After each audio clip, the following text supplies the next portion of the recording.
अल्हम्दुलिल्लाह वस्सलातु वस्सलामु अला रसूलिल्लाह व अला आलिहि व सहबिहि व मन वाला, अम्मा बाद। हमने कादियानियत के हवाले से कुछ चीज़ें गुज़श्ता दो लेक्चर्स में पढ़ी हैं। आज हमारे पास तीसरा लेक्चर है जिसमें हम मिर्ज़ा ग़ुलाम अहमद कादियानी के दावा नबूवत के हवाले से कुछ चीज़ें पढ़ेंगे और इसी तरह इस बात की दलील और इस बात का सबूत हम देंगे कि मिर्ज़ा ग़ुलाम अहमद कादियानी हुलूल और तनासुख के भी कायल थे और उनकी इबारतों से ऐसी चीज़ें जो है वो नुमायाँ होती हैं। और इसी तरह अंग्रेज़ के बहुत जो है वो आप समझ लें कि करीबी थे और बकबल के अपने आप को अंग्रेज़ के लिए पाको हिंद के अंदर वो मजबूत कला करार देते थे और कहते थे कि मैं अंग्रेज़ के लिए एक मजबूत कला और तावीज़ हूँ, और एक तावीज़ हूँ। जैसे तावीज़ इंसान को बचाता है वैसे मैं भी उसके लिए एक तावीज़ हूँ। और बल्कि उसने कहा है कि मेरी अक्सर तसनीफ़ात जो हैं वो अंग्रेज़ की तारीफ और अंग्रेज़ के हक़ में हैं, और इसी तरह जिहाद को भी मैंने इनकी वजह से मंसूब करार दिया है। और उसके बाद इसी तर्ज अमल पर जो है वो इनकी जमात जो कादियानी है वो भी इसी तर्ज अमल पर चल रहे हैं आज भी, मुसलमानों के खिलाफ साजिशें करने में। और इसी तरह अंग्रेज और जो कुफार हैं उनकी हिमायत में आज भी वो पेश पेश हैं और सबसे आगे हैं। और इस वजह से आप देखते हैं कि जैसे मिर्ज़ा के ताल्लुकात बरतानिया के साथ अंग्रेज के साथ थे, वैसे ही आज भी इन कादियानियों के ताल्लुकात जो हैं वो अंग्रेज़ों के साथ और जो नसारा हैं यहूद हैं इन सब के साथ हैं, जैसा कि हालात हाजिरा इस बात का मुंह बोलता सबूत है। और मैंने पहले लेक्चर के अंदर इस बात की तरफ बतौर दलील के इशारा भी किया था कि अमेरिका का सदर जो है वो बाकायदा इन कादियानियों से मुलाकात कर रहा है, और ये उससे मुलाकात कर रहे हैं। उन तक पहुंचे कैसे, कैसे उसके सामने शिकवा कर रहे हैं और कैसे मुसलमानों के खिलाफ उसे उकसा रहे हैं और भड़का रहे हैं, ये उस वीडियो के अंदर जो है वो देखा जा सकता है कि कैसे उसको मुसलमानों के खिलाफ भड़काया जा रहा है। तो आज हमारे पास ये चीजें हैं जिसको इंशाल्लाह हम पढ़ेंगे। सबसे पहली चीज तो ये है कि कादियानी मिर्जा गुलाम अहमद कादियानी ने, जैसे कल हमने पढ़ा कि तमहीदी तौर पर मुकदमे मुकदमे के तौर पर अपनी किताब जो बराहीन अहमदिया है उसके अंदर ऐसी बातें नकल की हैं इल्हाम के हवाले से, कश्फ के हवाले से। कभी बादनी इल्म का नाम लेता है, कभी इल्म यकीनी का नाम लेता है, और यानी लोगों की ज़हन साजी करने के लिए उसने ऐसी ऐसी बातें नकल की हैं कि जो अम्बिया और रसूल के मुत्तबईन होते हैं उनको इल्हाम भी होता है, उनको बातनी इल्म भी मिलता है, इल्म यकीनी भी मिलता है, और इस तरह की बातें की हैं ताकि वो अपने लिए रास्ता हमवार करे। और जब ये सारी बातें बराहीन अहमदिया के अंदर उन्होंने की हैं उसके बाद वो मौके की तलाश में थे कि एक मुनासिब जो है वो मौका उनको मिले और साथ ही वो नबूवत का ऐलान कर दें। और मैंने कल जिक्र किया था कि मिर्ज़ा गुलाम अहमद कादियानी की जब ये किताब आई बराहीन अहमदिया, तो बहुत सारे दूर अंदेश उलमा ने उसे पढ़ने के फौरन बाद ये कह दिया था कि ये शख्स या तो नबूवत का दावा कर चुका है या फिर अनकरीब करने वाला है। तो चूंकि ये किताब हकीकत में वो अपने लिए राहें हमवार करने के लिए उसने जो है वो लिखी, और राहें दो तरह से हमवार कर रहा था, एक तो लोगों की ज़हन साजी करने के साथ साथ साथ और दूसरा जो है वो माली मुआवनत लेने के साथ जो है वो एक पूरी तहरीक चलाने के लिए लोगों से माली मुआवनत भी उसने इकट्ठी की और माल भी बहुत सारा उसने इकट्ठा किया। तो मिर्जा साहब इल्हाम, इल्म बातनी, इल्म यकीनी को रसूल करीम अलैहिस्सलाम के इत्तिबाए कामिल का लाजमी नतीजा और एक कुदरती मंजिल करार देने के बाद नबूवत, नबी का लफ्ज साफ साफ जुबान से कहे बगैर सिफात नबूवत और खसाइस नबूवत पर गुफ्तगू करते हैं और साबित करते हैं कि ये सिफात अफराद उम्मत और कमालाए उम्मत यानी जो कामिल लोग हैं उम्मत के उनको बतरीके तबईयत, बतरीके तबईयत यानी इत्तिबा, तबईयत व वसातत जो है वो हासिल होती, यानी जो नबियों की इत्तिबा करते हैं और ख़ास और मुकर्रबीन होते हैं उनको तो ये चीज़ें हासिल होती हैं, उनके अंदर ये खसाइस पाए जाते हैं। तो इस पूरी तमहीद का लाजमी नतीजा यही होना चाहिए था कि एक दिन मिर्ज़ा साहब जो हैं वो नबूवत का दावा करें। तो ये वक्त आ गया कि सन 1900 को जो ख़ास खतीब थे मिर्ज़ा साहब के, अब्दुल करीम साहब, जो इनके महल्ले और इनके कुर्ब की मस्जिद के अंदर खतीब थे और इनके ही मानने वाले थे, इनके ही गुरवीदा थे और इनके ही जो है वो मोतकीदीन में से थे।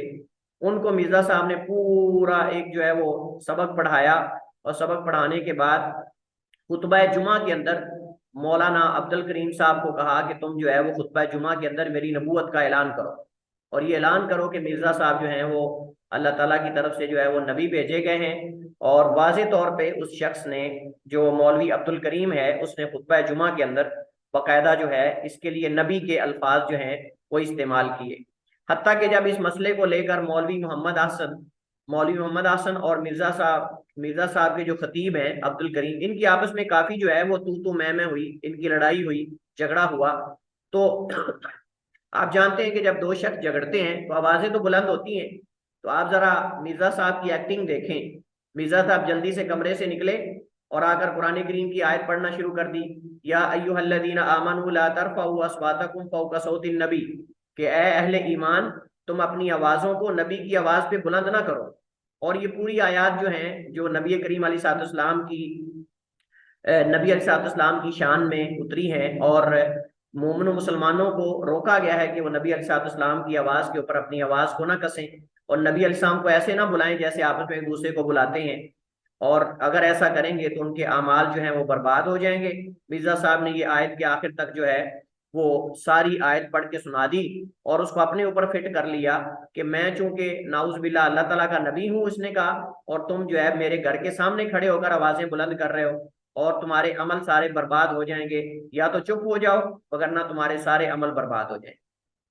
आप अंदाजा करें कि एक तरफ तो बीमारियों का हॉस्पिटल है और दूसरी तरफ इस मामले के अंदर देखें शैतान कैसे इसकी अकल पे सवार और कैसे कैसे काम इससे शैतान ने करवाए। तो इस तरह जो है वो मौलवी अब्दुल करीम साहब जो हैं उनके ऐलान खुतबा से मिर्जा साहब के इस नए दौर का आगाज हुआ चाहता था, तो ये हो गया। इस वजह से मैंने आगाज में जब आपको कादियानियत की डेफिनेशन और तारीफ और इनका तारुफ मैंने लिखवाया था, तो आपको याद होगा कि मैंने उस वक्त ये बाकायदा जिक्र किया था कि एक ऐसी तहरीक है कि जिसकी बुनियाद अंग्रेज ने इस मिर्जा गुलाम अहमद कादियानी के हाथों 1900 ईस्वी को हिंदुस्तान के अंदर जिहाद और इस्लाम या दीन से मुसलमानों को दूर करने के लिए इसकी बुनियाद रखवाई थी। तो इस वजह से मैंने 1900 का जिक्र किया था, क्योंकि 1900 के अंदर ही इसने 19 के अंदर ही इसने जो है वो नबूवत का ऐलान किया था और उसके बाद फिर बाकायदा अपनी किताबों के अंदर मुख्तलिफ मुकामात पे जो है वो लिखता भी था और लिखवाता भी था। तो इसने यानी जब मिर्जा साहब के लिए मौलवी अब्दुल करीम ने ऐलान कर दिया तो मिर्जा साहब को थोड़ा हौसला हो गया। उसने कहा कि मेरे तो ऐसे ऐसे भी जाले मौजूद हैं जो मेरे लिए खुतबा जुमा के अंदर भी ऐलान करने को तैयार हैं। और बल्कि बड़ी अजीब बात यह है कि जब उस मौलवी अब्दुल करीम ने खुतबा जुमा के अंदर मिर्जा साहब की नबूवत का ऐलान किया और कहा कि ये नबी और रसूल हैं, और बल्कि उसने बाकायदा अगले खुतबा जुमा के अंदर मुखातब करके मिर्जा साहब को कहा कि ए अल्लाह के नबी और रसूल, अगर मेरे अकीदे में कोई खराबी हो या मेरी बात में कोई किसी किस्म की लचक हो या कोई किसी किस्म का हेर फेर हो तो मुझे फौरन आगाह करें, मेरे अकीदे की इस्लाह करें। कहता उसने मुखातब करके या नबी अल्लाह या रसूलुल्लाह कहकर उसको कहा, बुलाया उसको।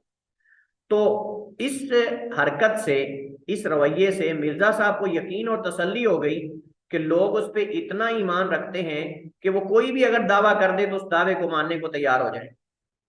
कोई भी दावा अगर वो कर देता है ना तो लोग उसके दावे को मानने को तैयार हैं। इस कदर उसको अपने मानने वालों पे यकीन हो चुका था, इस कदर के वो उसके बाद मिर्जा ने बाकायदा जब लोगों के तासुरात देखे और लोगों को देखा कि कोई बोलने वाला ही नहीं, यानी एक शख्स, आप अंदाजा करें, एक शख्स जो है वो मस्जिद के अंदर खड़े होकर, खतीब मिंबर के अंदर खड़े होकर मिंबर पे कह दे कि फलां शख्स नबी और रसूल है और उसको आगे से कोई टोकने वाला ही ना हो, तो आप अंदाजा लगाएं कि उस इलाके के अंदर किस कदर जो है वो मिर्जा साहब के जो है वो मानने वाले थे और किस कदर अंधी तकलीद और अंधा ईमान लाने वाले थे कि किसी शख्स ने सिवाय एक दो के वहां कुछ कहा ही नहीं।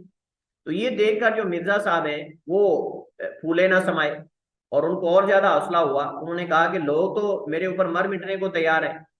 तो लिहाजा उनके जब रसूखे ईमान को देखा या ईमान की पुख्तगी को देखा अपने ऊपर, तो मिर्जा साहब को यकीन हो गया कि अगर वो इस वक्त कोई भी दावा कर देते हैं तो उसको तस्लीम करने के लिए लोग ये तैयार हैं। लिहाजा 1901 को, यानी इस दावे के या इस ऐलान के एक साल बाद, मिर्जा साहब नबी के लकब को अपने लिए बाकायदा अपनी तसनीफात में लिखने लगे। यानी पहले तो सिर्फ महज ऐलान था और महज जुबानी कलामी था, लेकिन इस ऐलान के बाद बाकायदा सन 1901 के अंदर मिर्जा साहब ने अपनी किताबों में, अपने मुरासलात में जब नाम लिखते थे तो साथ अल्लाह का नबी या नबी अल्लाह या इस तरह के अलकाबात लिखते थे। और इनके रसाइल का वो मजमूआ जिसका नाम अरबाइन है, मनसब जदीद के ऐलानात और तस्सीहात से भरपूर और भरा हुआ है। अगर आप अरबाइन के नाम से जो इनके रसाइल और खतो किताबत का मजमूआ है उसमें अगर आप देखें तो आपको मुतादिद मुकामात पे ये लक़ब मिलेगा उनके नाम के साथ। सन 1902 में, यानी 1901 के बाद 1902 में एक रिसाला तोहफतुन नदवा के नाम से लिखा। मिर्जा ने सन 1902 में एक रिसाला लिखा जिसका नाम था तोहफतुन नदवा, और उसमें उसने जो मजलिस नदवातुल उलमा थी, एक उलमा की मजलिस थी, एक यानी कमेटी थी आप समझ लें, तो उसके अरकान को मुखातब किया इसके अंदर। आप अंदाजा करें किस कदर जुर्रत मिर्जा के अंदर पैदा होगी कि उसने मजलिस नदवातुल उलमा, जहां बड़े बड़े उलमा जो हैं वो उस कमेटी के रुकन थे, और वो जो है वो अमर तसर के अंदर किसी खास नदवा या किसी खास जो है वो मीटिंग के अंदर वहां बुलाए गए थे, तो वहां उसने उनको ये किताब लिखकर, ये रिसाला लिखकर भेजा और उनको मुखातब करके लिखते हैं। क्या लिखते हैं उनको? उलमा को, उलमा की जमात नदवातुल उलमा के अंदर कहते हैं, पर जैसा कि मैंने बार बार बयान कर दिया कि ये कलाम जो मैं सुनाता हूँ ये कती और यकीनी तौर पर खुदा का कलाम है, जैसा कि कुरान और तुरैत है। जैसा कि कुरान और तुरैत है यानी तौरात, तुरैत खुदा का कलाम है, और मैं खुदा का जिल्ली और बुरूजी तौर पर नबी हूँ। मैं खुदा का जिल्ली और बुरूजी तौर पर, ये एक इस्तिलाह है जो उसने अपने लिए इस्तेमाल की है। जिल्ली का माना ये है कि उसकी तरफ से बाबरकत बनाया गया, और बुरूजी का माना ये है कि जो अचानक कोई चीज रूनुमा होती है ना, तो उसको, इसके कई एक मानी जो है वो उर्दू डिक्शनरी के अंदर जिक्र किए गए हैं, तो उसने अपने लिए ये इस्तिलाह इस्तेमाल की है। तो और बसा औकात ये बुरूजी का लफ्ज जो है वो झूठे के लिए भी इस्तेमाल होता है, लेकिन इसने अपने लिए इस्तेमाल किया है।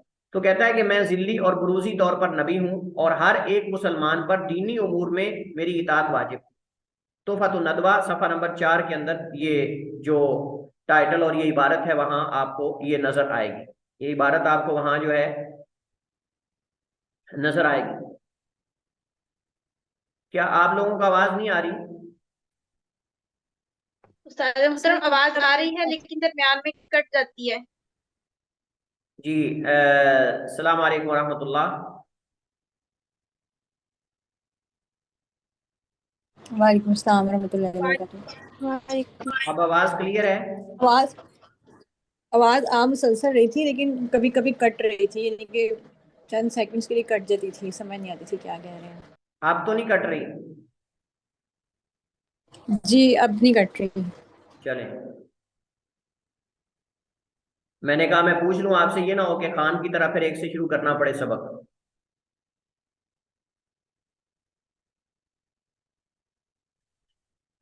जी, तो ये नदवातुल उलमा को इसने जो है वो तोहफतुन नदवा के उन्वान से एक रिसाला लिखा है जिसके अंदर ये उसकी इबारत है जो मैं पढ़ रहा था। तो इसमें बाकायदा उनको जो है वो पूरे शरह सदर के साथ ये जो है वो उनको दावत दे रहा है और अपनी इताअत और फर्मा बरदारी को जो है वो उन पर वाजिब करार दे रहा है, जैसा कि आपने इसके अंदर देखा। इसके बाद मिर्जा साहब की तमाम माबाद तसनीफात जो हैं, इसके बाद जो किताबें लिखी गई हैं, इस मनसिब और तस्रीहात से भरपूर है। यानी उसके अंदर ये जो नबूवत का मनसिब है अपने लिए इसने उसको मुंतखब किया, और उसके बाद वाली तमाम किताबों के अंदर उसने लिखा। मिर्जा साहब की तसनीफात से ये वाज़े होता है कि वो अपने आप को एक मुस्तकिल साहिब शरीयत नबी समझते थे। अपने आप को एक मुस्तकिल साहिब शरीयत नबी समझते थे। इसी नबी, उमूमन बाज अंबिया होते हैं कि उनको अल्लाह ताला नई शरीयत देता है, और बाज अंबिया होते हैं जो गुज़श्ता नबी की ही शरीयत को आगे लेकर चलते हैं। तो ये समझता था कि मैं एक नया नबी हूँ जो मुस्तकिल शरीयत दिया गया हूँ। दूसरे लफ्जों में आप रसूल के माने में भी कह सकते हैं। अरबाइन किताब के हाशिए में जिहाद के मनसूख होने का भी ऐलान कर दिया। पहले नबूवत का ऐलान किया, और साथ चूंकि एक पूरा स्टेप बाय स्टेप चल रहा था अंग्रेज के कुत्ते के मुताबिक, अंग्रेज के नक्शे के मुताबिक, जैसे जैसे वो इसको जो है वो इशारात दे रहे थे उसी तरह ये चल रहा था उसके मुताबिक। तो इसने असल जिस हदफ के लिए इसको खड़ा किया गया था और वो था जिहाद की मनसूखी का ऐलान और मुसलमानों को जिहाद से दूर करना, और उनका रुख जो है वो अंग्रेज से फेर कर आपस में एक दूसरे के साथ लड़ाई झगड़े के अंदर मोड़ देना, ये असल में उनका हदफ और टारगेट था। तो इस वजह से 40 के हाशिए के अंदर ही लिखता है जिहाद यानी दीनी लड़ाइयों की शिद्दत को खुदाए ताला आहिस्ता आहिस्ता कम करता गया है। आप जरा देखें किस कदर जो है वो इसके अंदर उसने जो है वो लोगों को उल्लू बनाने की कोशिश की है और किस कदर इस्तदलाल किया उसने, कहाँ से जाकर। अब जाहिल मुसलमान जो बेचारे हैं, आमी मुसलमान, वो तो साफ ज़ाहिर है कि इस तरह की बातों पे आ जाते हैं। और ये कादियानी जो हैं आजकल के दौरे हाजिर के कादियानी, वो इस तरह की इबारतें ला के लोगों को दिखाते हैं, इस तरह की इबारतें ला के दिखाते हैं जो पेचीदा होती हैं, जो आम लोगों को समझ आने वाली नहीं होती। जैसे उनको तोड़ मरोड़ कर इबारतें दिखाते हैं वो उस तरह मान जाते हैं। तो जरा सुनिए आपके उसने जिहाद की मनसूखी का इस्तदलाल कैसे किया कि जिहाद खत्म हो चुका है। कहता है जिहाद यानी दीनी लड़ाइयों की शिद्दत को खुदाए ताला आहिस्ता आहिस्ता कम करता गया है।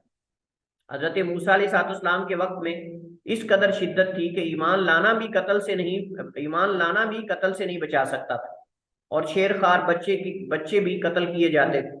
फिर हमारे नबी सल्लल्लाहु अलैहि वसल्लम के वक्त में बच्चों और बूढ़ों और औरतों का कत्ल किया गया, और फिर बच्चों, बूढ़ों और औरतों का कत्ल हराम किया गया।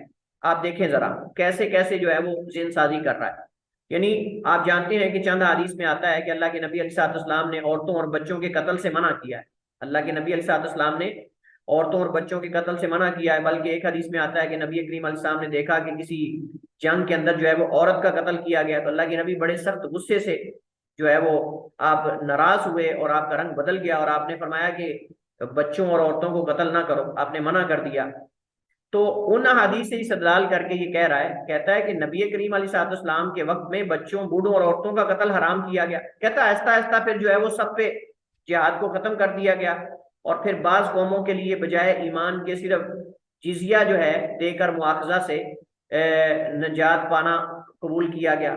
और फिर मसीह मऊद के वक्त कतअन जिहाद का हुक्म मौकूफ कर दिया गया। अपने आप को मसीह मऊद कह रहा है, अपने आप को मसीह मऊद भी कहता है और नबी भी कभी कहता है। तो लिहाजा कहता है कि फिर मसीह मऊद के वक्त कतअन जिहाद का हुक्म मौकूफ कर दिया गया, यानी जिहाद को खत्म कर दिया गया। और आगे जाकर हम इसकी इबारत पढ़ेंगे किताब के अंदर से, वो दावा करेगा यानी यहाँ उसका हवाला भी हम देंगे। उसने दावा किया कि मैंने ये सब अंग्रेज के लिए किया है, मैंने ये सब अंग्रेज को राजी करने के लिए, सरकार को राजी करने के लिए किया। दावा नबूवत के बाद मिर्जा साहब ने मुनकरीन नबूवत की तकफीर भी की और उनसे कुफार का सा मामला करने का ऐलान भी किया। यानी नबूवत का ऐलान करने के बाद उसने जिहाद की मनसूखी का ऐलान किया। जिहाद की मनसूखी के ऐलान के बाद उसने बाकायदा जो है वो मुनकरीन नबूवत यानी जो उसकी नबूवत का इनकार करने वाले हैं उनको काफिर करार दे दिया, और कहा कि जो भी मिर्जा गुलाम अहमद कादियानी की नबूवत को नहीं मानेगा वो काफिर है, और उसके साथ कुफार जैसा मामला किया जाएगा, उसके साथ कुफार जैसा जो है वो मामला किया जाएगा। अगर आप ये देखना चाहते हैं तो बराहीन अहमदिया का हिस्सा 5वां जो है, असल में ये मुख्तलिफ उम्र के हिस्सों में लिखता रहा है, एक हिस्सा निकाल देता था, फिर दूसरा हिस्सा, फिर तीसरा। ये जो 5वां हिस्सा है ना, ये आखिरी है जिसने आखिरी उम्र के अंदर जाके लिखा है। तो यहां से आप अंदाजा लगा सकते हैं कि उसने जिहाद की मनसूखी का ऐलान किया, लेकिन किसके लिए किया है ये आगे आ रहा है। अकीदा तनासुख और हुलूल का भी कायल था। मिर्जा साहब की कुतुब से वाज़ेह होता है कि वो तनासुख और हुलूल के कायल, और इनके नजदीक अंबिया अलैहिस्सलाम की रूह और हकीकत एक दूसरे के जिस्म में हुलूल करती रही। और तरियाकुल कुलूब किताब है, उसके अंदर मिर्जा ने वाज़ेह तौर पर तो नहीं, लेकिन इस इबारत से लगता है कि वाक़अतन नहीं, वो और भी कई इबारतें हैं लेकिन मैंने सिर्फ एक इबारत नकल की है, वगरना और इससे वाज़ेह इबारतें भी मौजूद हैं। कहता है गर्ज जैसा कि सूफियों के नजदीक माना गया है कि मरातबे वजूद दौरिया है। मरातबे वजूद दौरिया यानी आते जाते रहते हैं, दौर का माना होता है चक्कर, दौरिया यानी उनकी गर्दश और आमदोरफ्त जारी रहती है। इसी तरह इब्राहीम अलैहिस्सलाम ने अपनी खूह और तबीयत जो है दिली मुशाबत के लिहाज से करीबन 2500 से अपनी वफात के बाद फिर अब्दुल्ला पिसरे अब्दुल मुत्तलिब, अब्दुल्ला पिसर कहते हैं बेटे को, पिसर कहते हैं बेटे को, अब्दुल्ला पिसरे अब्दुल मुत्तलिब के घर जन्म लिया और मोहम्मद करीम के नाम से पुकारा गया, और वो मोहम्मद करीम के नाम से पुकारा गया। यहाँ मुरातबे वजूदिया से तशबीह देना इब्राहिम और मोहम्मद करीम अलैहिस्सलाम को, ये इस बात की दलील है कि वो अकीदा तनासुख और हुलूल का कायल, अकीदा तनासुख और हुलूल का कायल था। और हुलूल के हवाले से दीगर इबारतें जो हैं वो मौजूद हैं कि हुलूल आम भी होता है, हुलूल खास भी होता है, जैसे कि हम इस हवाले से पढ़ चुके हैं। तो ऐसी बातें भी इसकी किताबों में मौजूद हैं कि वो अल्लाह ताला के हुलूल का भी कायल था, और ऐसी बातें उसने जिक्र की हैं उसकी किताबों में मौजूद है। किताब के अंदर साहिब किताब ने वो सारी बातें जिक्र की हैं, आप उसकी तरफ रुजू करें और वहां से आपको ऐसी बातें भी मिल जाएंगी। इसके बाद जो हमारे पास मौजू है वो जालिम की हिमायत और उसके लिए जासूसी। अंग्रेज जालिम है, क्योंकि जालिम वो होता है जो किसी दूसरे की सल्तनत में, किसी दूसरे की सरजमीन पर, किसी दूसरे के घर में जाकर, किसी दूसरे के मुल्क में जाकर कब्जा करता है और उनके कानून को बदल कर और उनके ऊपर जो है वो जबरदस्ती हुकूमत करता है और लोग ना चाहते हो। तो जो जुल्म बरतानिया ने, जो जुल्म अंग्रेज ने इस्लामी सल्तनतों और इस्लामी हुकूमतों पर किया है और बादशाहों को ख़त्म करके इस्लामी निज़ाम को ख़त्म करके अपना निज़ाम लेकर आए, उसके अंदर तरामीम की, कवानीन को बदला और जमहूरियत को लेकर आए, और ये सारी चीज़ें जो लाई गई हैं हकीकत में ये जुल्म है, इससे बड़ा कोई जुल्म नहीं है। और इस्तेमार जो है कोई भी करे ये बजाते खुद जुल्म है। और आप जानते हैं कि बरतानिया इस जालिम ने एक जगह नहीं बल्कि इसने पता नहीं कितनी ही इस्लामी ममालिक के अंदर जो है वो इस्तेमार किया है, और ये इस्तेमार के जरिए इसने वहाँ मुसलमानों की तहजीब, मुसलमानों के तमद्दुन और उनके रहन सहन और उनके तालीमी निज़ाम को, उनके सियासी निज़ाम को, उनके दीनी निज़ाम को बदल दिया, हत्ता के मदारिस तक के निज़ाम को बदल दिया। आप हैरान हो जाएंगे, आप हैरान हो जाएंगे, एक साजिश के तहत इस्लामी ममालिक के अंदर मदारिस तक के निज़ाम को बदल के रख दिया। स्कूल्स वगैरह जो हैं उनके निज़ाम तो बदले ही बदले हैं, लेकिन मदारिस के भी कई मदारिस भी तो उनके निज़ाम को भी इसके बदल के रख दिया है। तो ये बहुत बड़ा जुल्म है। और इसके अंदर जो है वो जजायर है, लीबिया है, इसके अलावा यमन है, पाकिस्तान, पाको हिंद है, पता नहीं कितने और अरब ममालिक हैं, और इसी तरह एशियाई ममालिक हैं जहाँ इसका इस्तेमाल रहा है। और इसने वहाँ लोगों की तहजीब, तमद्दुन, उनकी तालीम, उनकी सियासत और हर चीज़ को बदला है। और ये जालिम से बड़ा कोई जुल्म नहीं है। लेकिन अफसोस है, आप अगर वाकई मिर्जा बकौल इसके सच्चा नबी है और हकीकी नबी है, तो जो अल्लाह के नबी होते हैं, जो औलिया होते हैं और उन अंबिया के पैरोकार होते हैं, वो जालिमों की मदद नहीं करते, वो जालिमों के मददगार नहीं होते। कुरान करीम भरा पड़ा है आयात और नसूस से जिनके अंदर ये बात वाज़ेह तौर पर मौजूद है कि अंबिया, सालिहीन, अंबिया के मुत्तबईन जुल्म के खिलाफ खड़े होते हैं, ना कि वो जालिम के साथ खड़े होते हैं। और नबी करीम अलैहिस्सलाम की हदीस वो वाज़ेह तौर पर मौजूद है। अल्लाह के नबी अलैहिस्सलाम ने फरमाया, उनसुर अखाका ज़ालिमन औ मज़लूमा, कि अपने भाई की मदद कर, जालिम है या मजलूम। साहबा ने कहा, अल्लाह के रसूल, मजलूम की मदद तो समझ आती है, उसकी हिमायत और मदद तो, लेकिन जालिम की कैसे मदद करें? और मैं उसके हाथ को रोको, उसके हाथ से पकड़ के उसको रोको। लेकिन ये ऐसी खबीस कौम है कि इसने मुसलमानों के खिलाफ उनकी हिमायत भी की है, और हिमायत करने के साथ साथ आप हैरान होंगे कि जासूसी भी की है।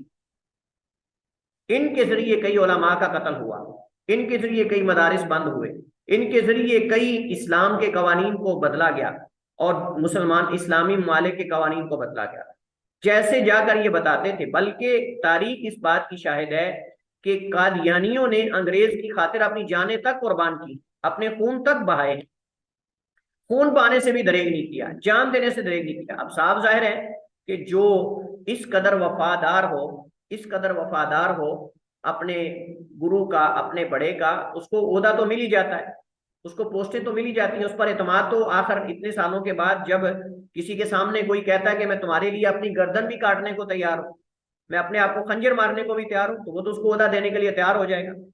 तो इनके इस जज्बे को देखकर, इनकी इस हिम्मत को देखकर और इस खयानत को देखकर अंग्रेज बड़ा मुतासिर हुआ।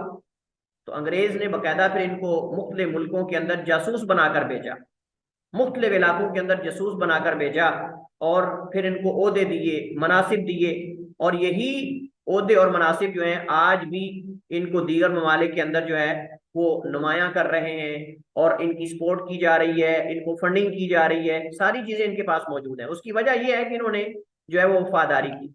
लेकिन अफसोस है कि जो इनके ज़हन के अंदर था वो नहीं हो सका। अफसोस ये था कि जो इनके ज़हन के अंदर था, इनके ज़हन के अंदर क्या था कि ये अंग्रेज शायद पता नहीं हमेशा रहेगा पाको हिंद के अंदर, शायद ये अंग्रेज हमेशा रहेगा, और हम इसके अगर वफादार बन के रहेंगे तो हम कादियानियत को आम कर देंगे और हम जो है वो अपने मजहब की तरवीज करेंगे। इनकी वो ख्वाब जो थी वो खत्म हो गई, वो इनकी खुशफहमी जो है वो मिलिया मेट होके रह गई। वो अंग्रेज जो है उसको निकलना पड़ा, आखिर अंग्रेज को निकलना पड़ा और अंग्रेज चला गया। अब बाद में क्या हुआ, बाद में ये एक अकलियात की सूरत इख्तियार कर गए, वो ओहदे मनासिब वगैरह इनसे छीने गए और इनको जिल्लत का सामना करना पड़ा। हत्ता कि एक वो दौर भी आया कि जिस दौर के अंदर जो है वो पाको हिंद के अंदर उलमा ने मुत्तफिका तौर पर इन कुफर का फतवा लगाया और इनको दायरा इस्लाम से खारिज एक जमात जो है वो करार दिया। और पाकिस्तान के अंदर बाकायदा कानून के तौर पर यह कानून पास हुआ कि कादियानी जो है ये काफिर है। लेकिन ये इनके वहमो गुमान में भी नहीं था कि ऐसा भी होगा कभी, क्योंकि ये तो समझते थे कि शायद अंग्रेज ने हमेशा ही रहना यहाँ और हमेशा हमें ओहदे मनासिब मिलते रहेंगे और हम अपनी मर्जी मनमानी करते रहेंगे, जैसे जिसको चाहे उसकी शिकायत लगवा के अंग्रेज को पकड़वा देते थे, कोई ना कुछ पे इल्जाम लगा के, जैसे आजकल होता है वो किसी पर भी आले बैत की बेहुरमती का इल्जाम लगा के उसको पकड़वा देते हैं, गुस्ताखी का नाम देकर पकड़वा देते हैं, कत्ल कर देते हैं, कुछ कर देते हैं। तो वो बिल्कुल तर्ज अमल यही आप देखें ना, आजकल आप देखें कि कई राफिजा हैं, वो चूंकि हुकूमत के बहुत ज्यादा करीब होते हैं, इस वजह से किसी पर भी कहते हैं जी आले बैत का गुस्ताख है, खुद वो जो मर्जी करें, सहाबाई कराम पे सब वो शतम भी करते हैं, सहाबाई कराम पे नाउज़ुबिल्लाह लानत भी करते हैं, सब कुछ करते हैं, लेकिन उनके ये सारी चीजें नहीं देखी जाती।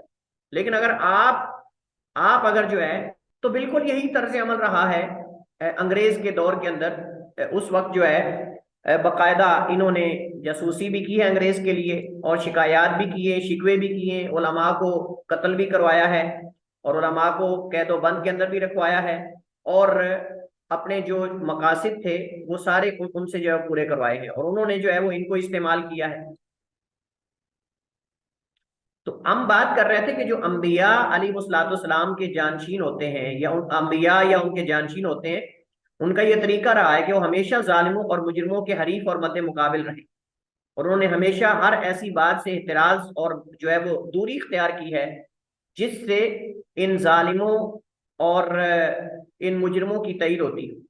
लेकिन मिर्जा साहब ने जालिम अंग्रेज की तारीफ के साथ साथ भरपूर हिमायत भी की और तईद भी की है, और इनकी शुरू की तमाम मुअल्लफात इससे भरपूर है। अगर आप इनकी मुअल्लफात को पढ़ें तो वहां बाकायदा तौर पे आपको शायद ही कोई ऐसी जिल्द हो, कोई ऐसा हिस्सा हो जिसके अंदर अंग्रेज की तारीफ ना की गई हो। अंग्रेज की मोहब्बत में जिहाद मनसूखी का दावा भी किया। एक जगह लिखते हैं, मेरी उम्र का अक्सर हिस्सा इस सल्तनत अंग्रेजी की तईद और हिमायत में गुजरा। मेरी उम्र का अक्सर हिस्सा इस सल्तनत अंग्रेजी की तईद और हिमायत में गुजरा, और मैंने मुमानत जिहाद और अंग्रेजी इताअत के बारे में इस कदर किताबें लिखी हैं कि अगर वो इकट्ठी की जाएं तो 50 अलमारियां इनसे भर सकती हैं। आप अंदाजा करें, ये तरियाकुल कुलूब के सफा नंबर 15 पर है कि कहता है इतनी ज्यादा मैंने अंग्रेज की मोहब्बत में, अंग्रेज की तईद में और हिमायत में और जिहाद की मनसूखी में मैंने किताबें लिखी हैं, अगर इनको इकट्ठा किया जाए तो 50 अलमारियां भर सकती हैं।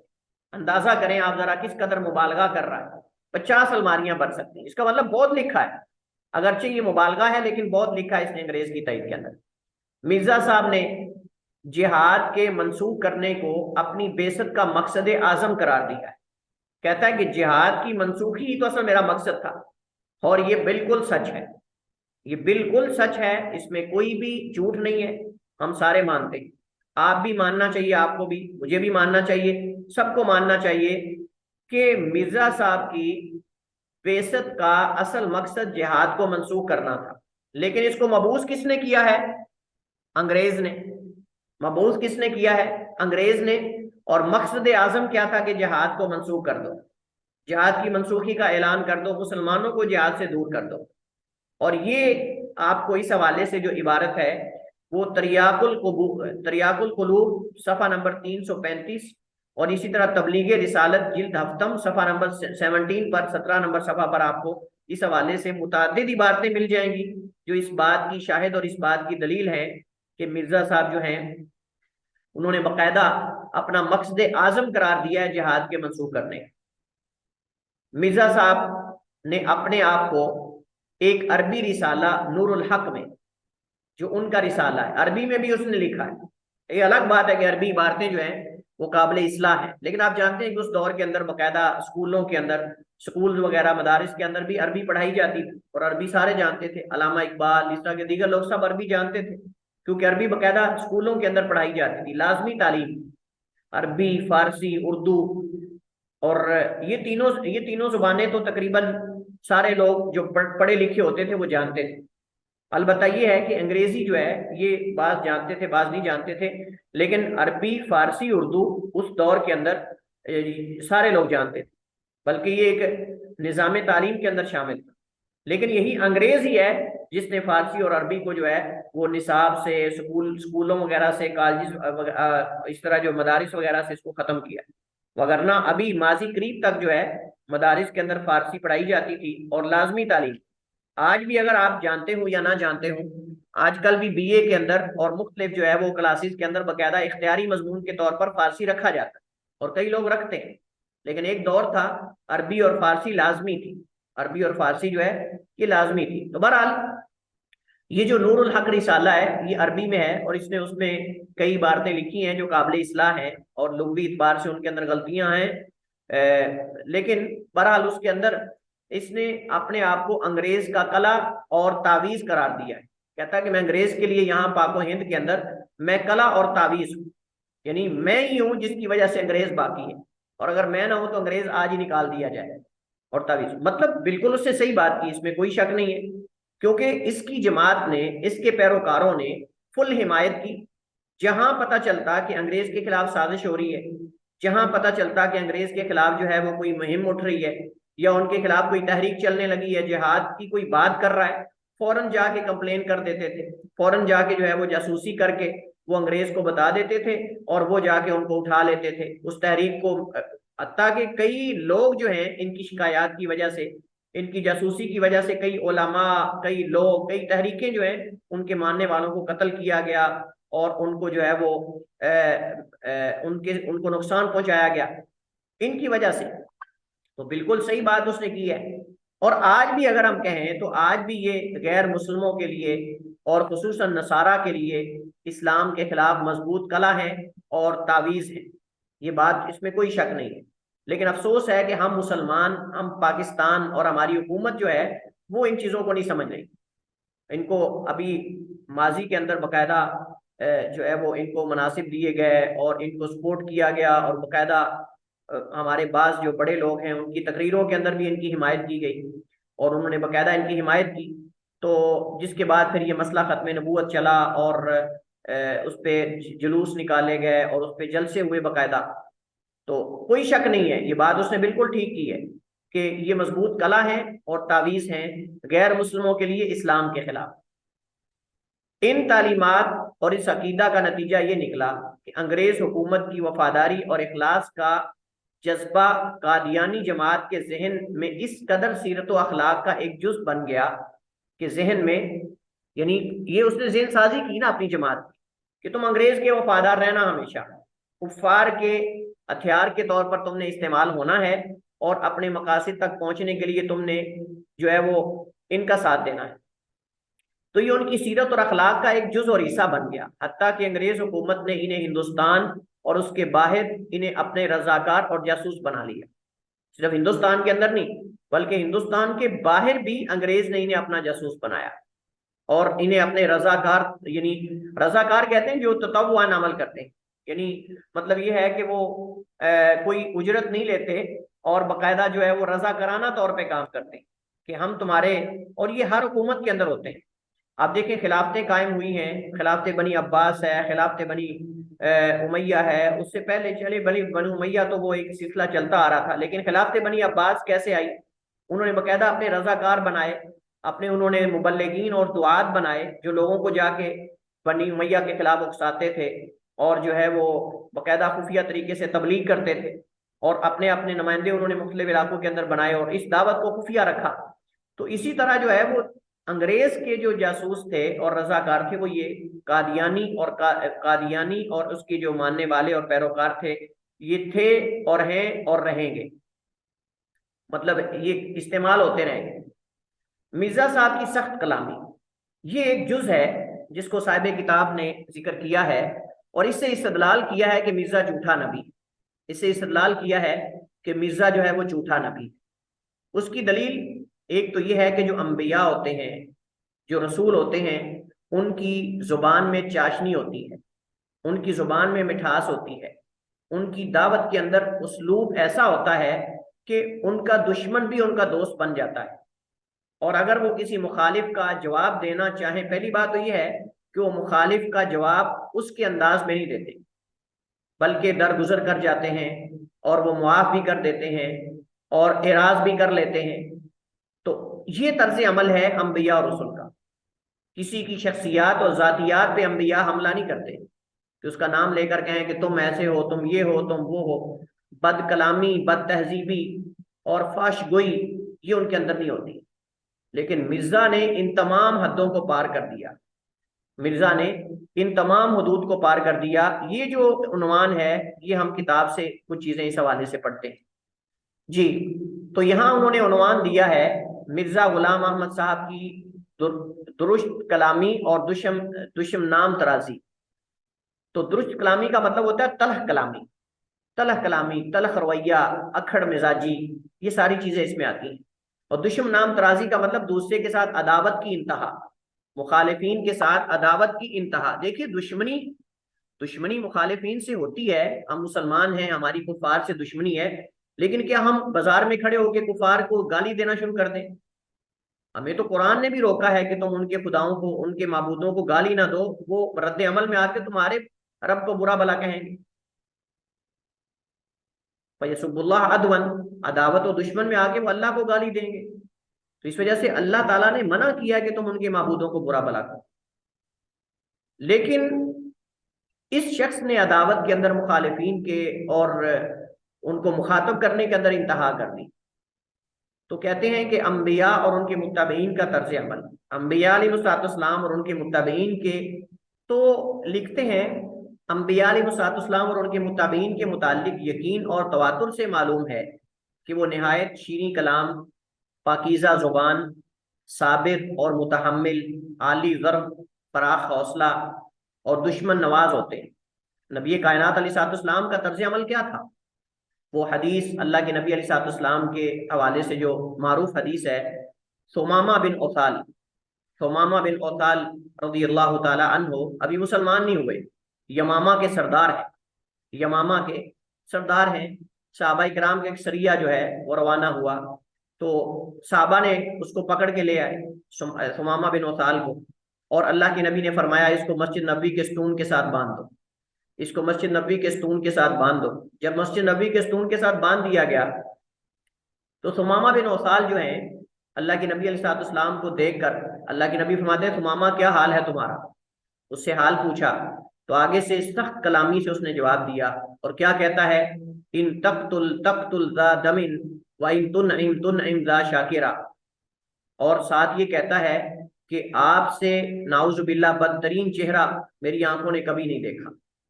अल्लाह के नबी अलैहिस्सलाम, आपका आगे से जवाब क्या था? नबी कायनात अलैहिस्सलाम ने आगे से कुछ भी नहीं कहा, एक हरफ तक भी इस्तेमाल नहीं किया। आप मुस्कराए और चल दिए और फरमाया कि ऐसा करो, सुमामा की मुश्कें थोड़ी ढीली कर दो, सुमामा की मुश्कें ढीली कर दो, इसकी जो रस्सियां हैं वो ढीली कर दो। एक दिन गुजर गया, दूसरा दिन आया, नबी कायनात अलैहिस्सलाम दोबारा फिर सुमामा बिन औसाल के पास आए और आकर कहा सुमामा क्या हाल है तुम्हारा, किस कैफियत में तुमने सुबह की है? तो सुमामा का जवाब आगे से वही था, इन तक्तुल ज़ा दमिन व इन तुनइम ज़ा शाकिरा। अगर तो कत्ल कर दोगे तो मेरा बदला लेने वाले बड़े हैं पीछे, मैं सरदार हूं अपनी कौम का, जरा ख्याल से लिहाज रखना, और अगर मुझे छोड़ दोगे तो शुक्र अदा करेंगे आपका, हमारे पास बड़ा माल है, बड़ी दौलत है, हमजा शाकिर हैं। ऐसे नहीं है कि हमारा कोई पीछे जानने वाला नहीं और आप एहसान करोगे तो आपके एहसान का बदला नहीं दिया जाएगा, अगर छोड़ दोगे तो हम आपके एहसान का बदला चुकाएंगे। और साथ कहा कि आपसे बदतरीन चेहरा मुझे मेरी आंखों ने कभी नहीं देखा। अल्लाह के नबी मुस्कुराए और अल्लाह के नबी अलैहिस्सलाम चल दिए। तीसरा दिन हुआ, जब सूरज तुलू हुआ, सुबह हुई, अल्लाह के नबी अलैहिस्सलाम फिर आए। फिर सुमामा से पूछा, माँ बालू का या सुमामा, तुम्हारा क्या हाल? सुमामा ने वही अल्फाज जो पहले दिन दोहराए थे, दूसरे दिन वही तीसरे दिन भी दोहराए। अल्लाह के नबी अलैहिस्सलाम ने मुस्कराए और आपने जाते हुए फरमाया, सहाबा इसकी मुश्कें जो है वो खोल दो, इसकी मुश्कें खोल दो, छोड़ दो, इसको आजाद कर दो। अब सुमामा कहते हैं कि मैं जब मस्जिद नबी से निकला और मैं मदीना से थोड़ा बाहर एक बाग के अंदर गया, तो मैंने सोचा, सुमामा ये कैसा शख्स है कि तू उसे बुरा भला कह रहा है, उसको सबको शतम कर रहा है, उसको धमकियां भी दे रहा है, हालांकि उसके कब्जे में तो, और जो इतनी बड़ी बड़ी ताकतों से टक्कर ले सकता है, वो तुम्हें कत्ल नहीं करवा सकता? यानी तुम ऐसी हस्ती से तुमने ऐसी सख्त कलामी की है कि जो बड़ी बड़ी पावरों से, ताकतों से टक्कर ले रहा है, तो वो तुम्हें एक शख्स के से कैसे डर गया? तो कहते हैं कि नबी करीम अलैहिस्सलाम ने जब मुझे छोड़ा तो मैं ये सारी चीजें सोचता गया, दिमाग चला, सोचा। आखिरकार मैंने वहां वापस आया और मैंने आकर नबी करीम अलैहिस्सलाम की खिदमत में हाजिर हुआ और मैंने कहा, अल्लाह के रसूल मुझे कलमा पढ़ा दीजिए। लेकिन मैंने तुम्हें छोड़ दिया था, फिर वापस आ गया। अल्लाह के रसूल, आपने मेरी मुश्किलें तो खोल दी हैं, लेकिन आपने मेरा दिल जकड़ लिया। अपने अखलाक से, अपने किरदार से आपने मुझे इस कदर मुतासिर किया है कि आपने मेरी मुश्किलें तो खोल दी हैं, लेकिन आपने मेरे दिल को जकड़ दिया है। और कलमा पढ़ा और मुसलमान हो गए। और उनके मुसलमान होने से क्या फायदा हुआ? जाते ही यमामा इलाके से जो अहले मक्का को गल्ला आता था, वो गल्ला बंद कर दिया और कहा, अब अहले मक्का को एक दाना भी नहीं जाने दूंगा। ये नबी की मुखालफत करते हैं, नबी को अजियत देते हैं। हत्ता कि जब अहले मक्का उसके पास गए तो उसने आगे से कहा कि अगर तुम्हें दाने मिलेंगे तो मोहम्मद करीम के कदमों से जाके मिलेंगे। अगर मोहम्मद करीम इजाजत देंगे तो मैं यमामा से गल्ला जाने दूंगा, वरना एक दाना भी तुम तक नहीं पहुंचेगा। इस तरह के और कितने वाकयात हैं। एक वाकया जिक्र किया जाता है कि एक शख्स अल्लाह के नबी अलैहिस्सलाम के घर में सोया। वाकया तारीख में जिक्र किया जाता है, वल्लाहु आलम उसकी सेहत के हवाले से। तो उसने कज़ाए हाजत कर दी, पेशाब कर दिया आपके बिस्तर पर, जिस बिस्तर पर उसको लिटाया गया था। सुबह उठा और भाग गया। तो अगले दिन जब तलवार अपनी छोड़ गया, तो अगले दिन जब वापस आया तो अभी आ रहा था, तो आगे से अल्लाह के नबी अलैहिस्सलाम उसकी तलवार लेकर जा रहे थे और उसको आपने फरमाया कि ये तुम्हारी तलवार है, आप भूल गए।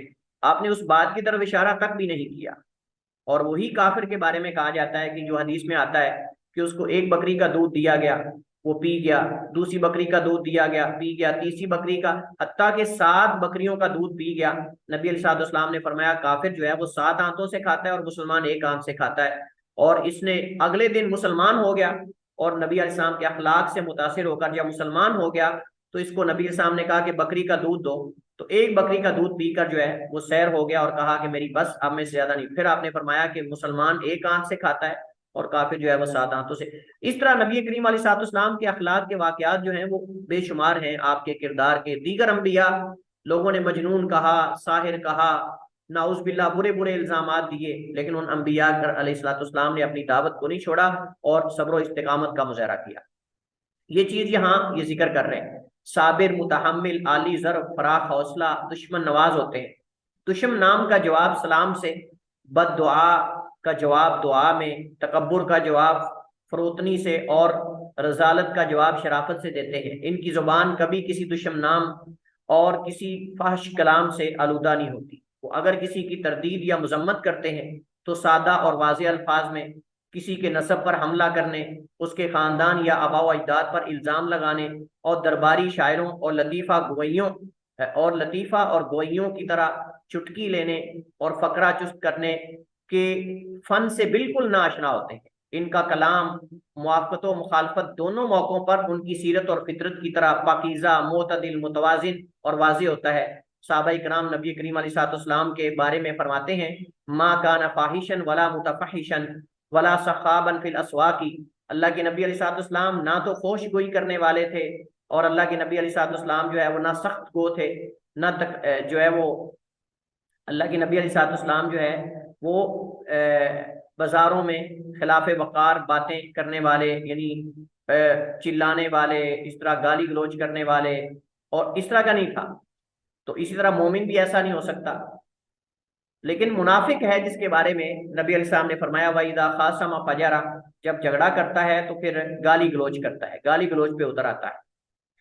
हजरात अम्बिया अलैहिस्सलाम बिलखुसूस सैयदना सैयदुल अम्बिया अलैहिस्सलाम की शान तो बहुत रफ़ी है, और उनके गुलाम भी इन पस्तियों से बुलंद होते हैं, इन घटिया हरकतों से बुलंद होते हैं, और अपनों को दुश्मनों और बदख्वाहों के हक में अक्सर ये कहते हुए सुनाया गया है कि इन्होंने चंद अशार यहाँ लिखे हैं।